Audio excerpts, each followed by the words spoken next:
Hello, I'm the True Wise Gamer, giving off my found knowledge so you may understand games a bit better. In today's video, we're talking about an old favorite game of mine. One of the first games I ever got as a kid. Well, mostly as a my game, but more of a, like, you got it as for yourself, like, this is the game you chose. So, yeah. Let's get started. Shit. I should mention now that I'm not going to explain what Pokemon is. You know it, I know it. If you didn't know what Pokemon was beforehand, I'm not going to explain it because you really don't know? In any case, let's just have fun going over the game and maybe some jokes along the way. The series begins as always choosing your gender and your rival's name, which I went with the unusual name of Geki. I have no idea why I chose that, maybe because it was a choice I'd never usually go for. If I ever remember, I'll put it down below. You soon wake up at home while you were playing your SNES. You think they would modernize it to a GameCube, but whatever. Also, remember, always get your free potion from your PC, which is always a cool thing. Like, I never knew about it for a long while until, like, I was a little older. So, always remember, check everything around you. After that, you need to go outside and get to the grass so Oak can talk to you so he can give you your first Pokemon. I mentioned that detail because, weird story, a friend of mine actually didn't know that he had to walk into the grass. He thought he had to walk around the town a bit or just do something because he didn't know what to actually do until he actually tried the grass. Yeah, that is not a joke. It really did show me that sometimes it's important to remember that intuitive is kind of subjective at times. So we then decide to choose what Pokemon to select. I always go for grass type since they are basically the best Pokemon to choose in the series most times than not. Unless they look cool. Like this guy. Look, I might not like it in Gen 8, but this one always looks cute. I always call one of my Pokemon, or at least the main one, or in other games too, since I like doing that, King Jr., whatever the number is. I always try to put one in because the original one was really important to me. So I try to honor his legacy a bit. The game then sets you off to get a parcel for Oak, since the game will not allow you to progress until you do that, which, why did the game do that anyway? I was always curious. Did it want us to just get used to the combat? Whatever. After getting the parcel back, you can finally get a Pokedex and a Pokeballs, so you can actually truly begin your journey and actually just wipe the floor with this game. Yeah, my experience with this game is so damn easy, if you want to know. Like, wow easy.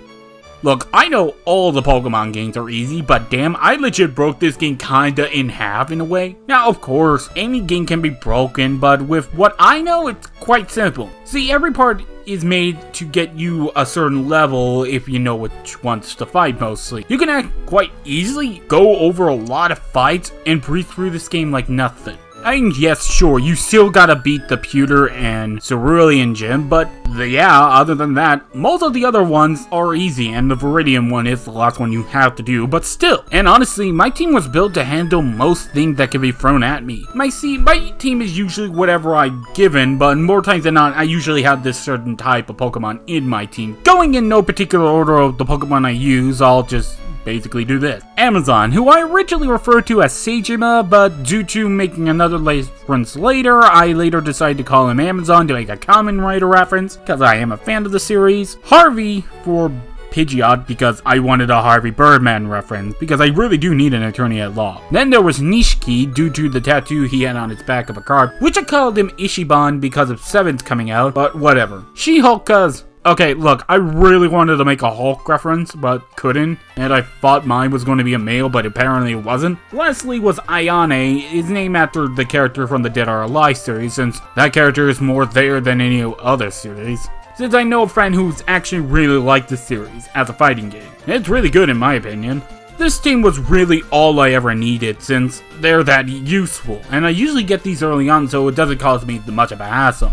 Yes, there were times where I needed an HM swipe, since sometimes the game is a bit pushy with the HM nonsense. I am glad the HMs got more phased out, but kinda wish they filled it better than what they did in later games, but that's just me.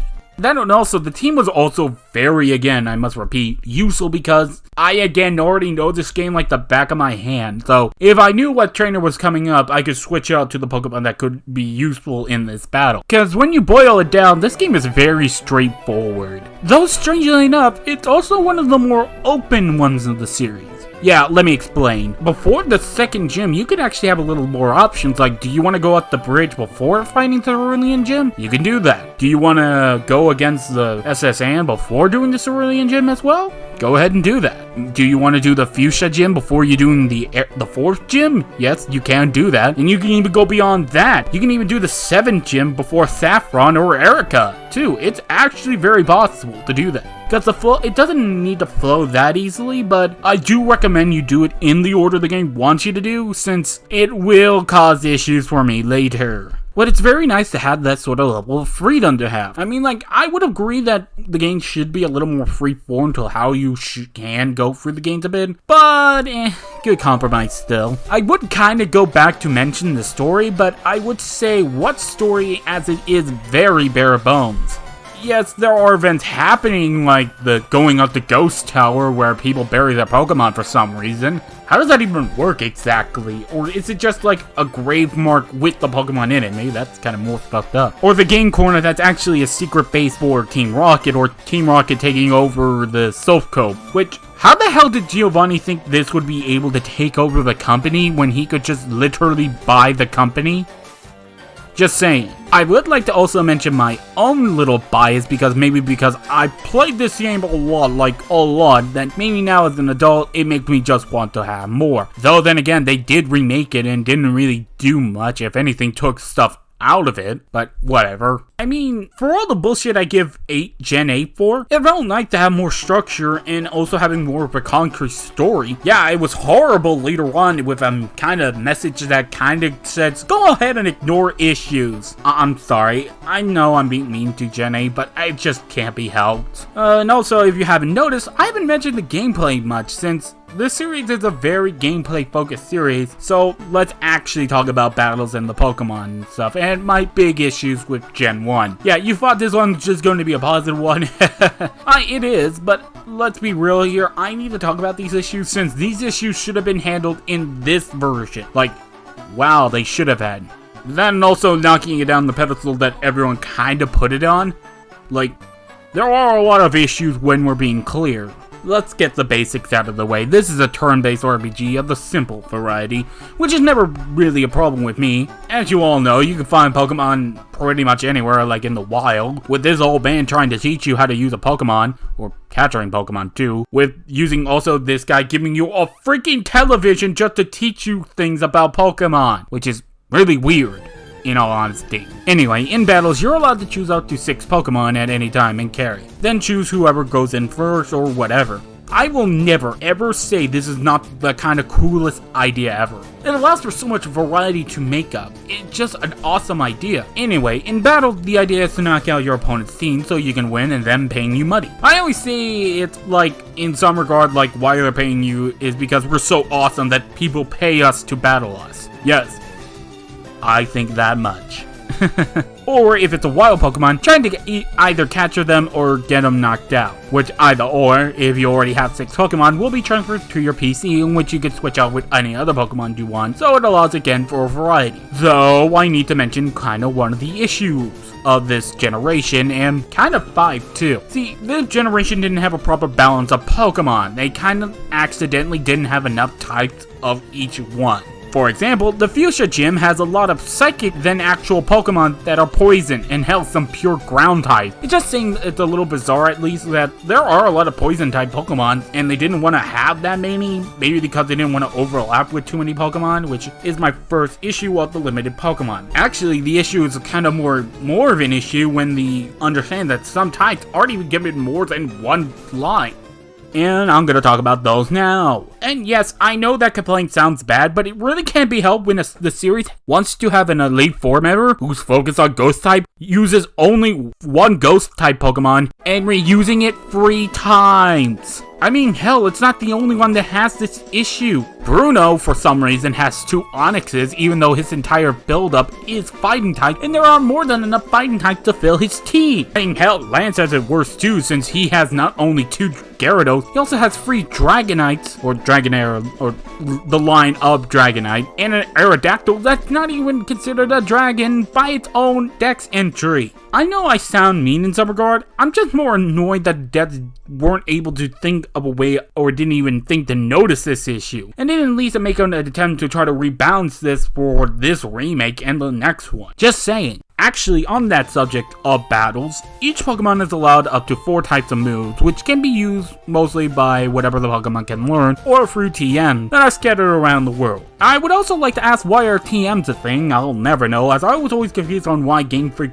made them up to begin with. It's not a bad idea, just more of a curiosity for it, but in any case, it's still a very good idea as it allows for Pokemon to learn various types of moves. However, there are still issues with even that. You see, before Gen 4 came around and actually helped fix this issue of it, Pokemon types actually affected the moves that this type of damage would be dealt from either using your attack or special attack stat. Like, for example, if you were using a fighting type move, you would actually be dealing and always deal physical damage. And if you were using a psychic type, you would always deal special attack damage. But the separation starts kind of making sense after a bit when you get to moves like Ghost type, which are physical, even though they shouldn't at all, or Dark types being special, even though all their moves sound physical, and the Pokemon who are Dark type are very, and I say very, physically inclined. It actually ruins very much of teams, and in fact actually causes real issues with my team, like using Gyarados when I want him to use Bite. He can't use it well because it's tied to his SP attack, which is shit. Though, strangely enough, it was still good enough to do this nonsense.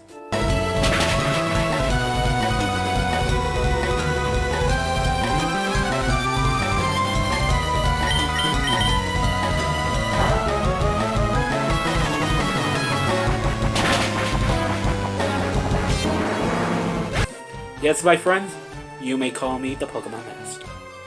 In any case, let's actually go back to praising the game for a moment with the game's music, as it's always good. I don't think this game series has ever had a really bad soundtrack, since they always know what the fuck they're doing. And hell, the battle theme is always awesome, it kicks ass. Always getting my blood boiling for the next battle, but then again, I would state these battles are easy, so it actually made me feel like I would always like to have more tracks in here, since they do reuse a few tracks a bit too often, but hey, what can you do? Though I do also like to mention the effects and how good they sound too. Though for this playthrough, I did turn them off for speed purposes. Why do you ask? Well, it's more or less I wanted to do an odd challenge that I did as a kid. See, I was able to beat this game a bunch of times in literally under 10 hours. So I wanted to see if I could. I didn't, got 16, but that was a bit of my fault as I did need to grind in the late game. I'll explain in a bit. I need to also mention the 7 islands, were islands that were actually added into this game as a way to gain access to the Pokemon that were in Gen 2 and 3. Which was supposed to help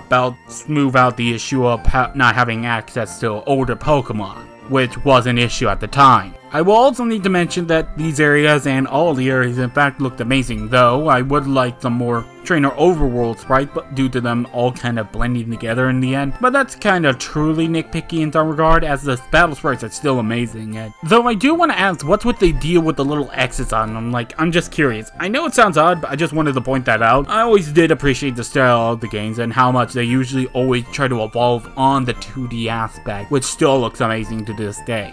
There's a reason why these are usually the version that everyone mods. Now, I need to actually mention that little part of me grinding, even though I said this game was easy. Oh yeah, it is. It's just that the end part, I forget every time there's this weird spike. Like, this ridiculous spike of difficulty for some reason. I don't know why. See, for whatever reason, the designers always made the Elite Four the hardest ones to fight, even though they don't really properly ever balance these for any good reason. Like, I get the idea that these are the toughest trainers in the series, but come on. This is ridiculous. In any case, I still love this game for all its flaws. It's alright in the end. I'm just speaking that as objectively as I can. I'll still always have a soft spot into it. I'd still recommend it. It's still a good game regardless, and that's good enough for me. Next time we're doing Castlevania again, though this time with Lament of Innocence and a remake of my review of Curse of Darkness, where I try to actually contrast and compare the two games. See you then!